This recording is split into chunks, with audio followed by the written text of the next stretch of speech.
So Bobby hadn't been with AOG from the COVID stuff very long, and uh, and he knows we've talked about it. We Sure. actually this is what started this whole love affair for me from Bobby Blaze, anyways. But Nothing but so respect. Nothing but respect. he had said something. He said something in the ring to the effect of, I'll give you guys credit when you earn it. And I made the comment to myself because Bobby didn't really understand me at the time. I am my hardest critic. Everybody that's in this room that's on this side that knows me knows that I'm my hardest critic. I'm harder on me than anybody else could ever be. And so Bobby made the comment, I'll give you guys credit when you earn it or when you get it, when you do something to get it. And I said, well, I guess I'll never get it then. Talking about me because I was frustrated that night about something I wasn't doing right in the ring. And I guess he had heard something different or thought that I was talking about him Yeah. opposed to myself. And we kind of butted heads like men do. And we were That's both not. athletes because I know you played Yeah, softball and basketball, and I yeah, expected more from you. That was the other thing. I had yeah. respect for you as an athlete. Right. And So anyway, go and ahead. the testosterone, it's a Yeah. testosterone filled sport. We Yeah. butted heads. So a few minutes later, I'm in the ring and he's showing me how to do a move, and I questioned it, which you know, Bobby's cool with you questioning anything. He's okay with talking anything out. But on that night, especially with me, he was just like, "This motherfucker's questioning Bobby Blaze," you know.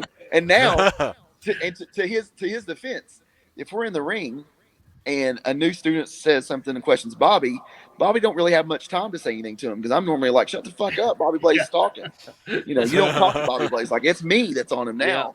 But I was Thank that you. guy, and because I was a Jillian guy, Bobby had been there just a few weeks, and I was on Team Jillian because Yeah. that's how I seen it, or not really seen it, but that's just Jillian started with me, so I was kind of on Jillian there, and I didn't know much about Bobby to be honest with you. So he said, "You know what? Get the fuck out of the ring." I said, "What?" He said, "Get the fuck out of the ring." I said, "All right, motherfucker, I'll get out of the ring." I rode out of the ring, and I was madder than hell, and I was like, "Fuck this, fuck that," and I was mad. And I sat there and I stayed mad for the longest time. I don't think I got back in the ring that night because I was told to get the fuck out. So I was like, "All right, fuck, I'm out." So he walked. Everybody's done for the night. He's walking out, and I'm like, "You know what? That ain't gonna go down like this." I followed him out the door, and Yeah. I said, "Bobby, let's talk about this for a minute.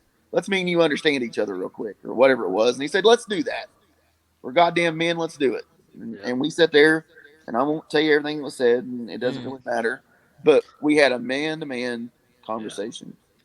And to this day, I will tell you the best thing that's ever happened in my career has revolved around Bobby Blaze. It's because he kicked me out of the ring and gave me a check on my attitude or whatever it was that night, or the misunderstanding, whatever it started with. Misunderstood. But he gave me he kicked me out of the ring and he let me sit down. He let me track him down and talk to him Yeah. because he seen the passion, he seen the fact that I wanted to learn something, and he didn't understand me, and I didn't understand him. Yeah. But that night, we got the understanding. We got the Yeah. understanding, and then the respect came over the next 2 years Yeah. of, And that was of earning each other. twofold. I thought Anthony was saying one thing to Jillian and one thing to me or whatever, and and Brock's. I just what I was getting at. But he was I didn't realize he had already spoken to Jillian about something. He was being hard on himself. It wasn't towards me. It wasn't disrespectful to me. He was just speaking out. And I'm like, well, fuck, man, I'm just trying to help you here. But that happened. The- And so he was his toughest critic. And then the other thing was this, and this is true in Bubbles, you can attest to this. Um, I don't I told Anthony and Brock's this, and that's the art of communication or trying to get everyone together on the same page or what I can't at the time and you can figure out the names or whatever. I'm not gonna drop names. I can't speak to you like I do an 18-year-old fucking cheerleader just out of high school. I can't speak to you like a 25-year-old because I have a son fucking 25-year-old. I can speak to you, you're a grown ass man. And I knew he had played sports. And I respected that. He still was out there playing softball and basketball and those things and learning this craft. And I said, so how I'm talking to you is like a grown ass man. You're 29 and I'm 39 now. Just bullshit. But anyway, saying I can't. How can I talk to a 29-year-old man like I do a 19-year-old girl? You know, say you can't because that 19-year-old girl, she's still back here fucking cheerleading. This girl's still doing this. That guy's still doing this. This guy's never lived outside of his mama's basement.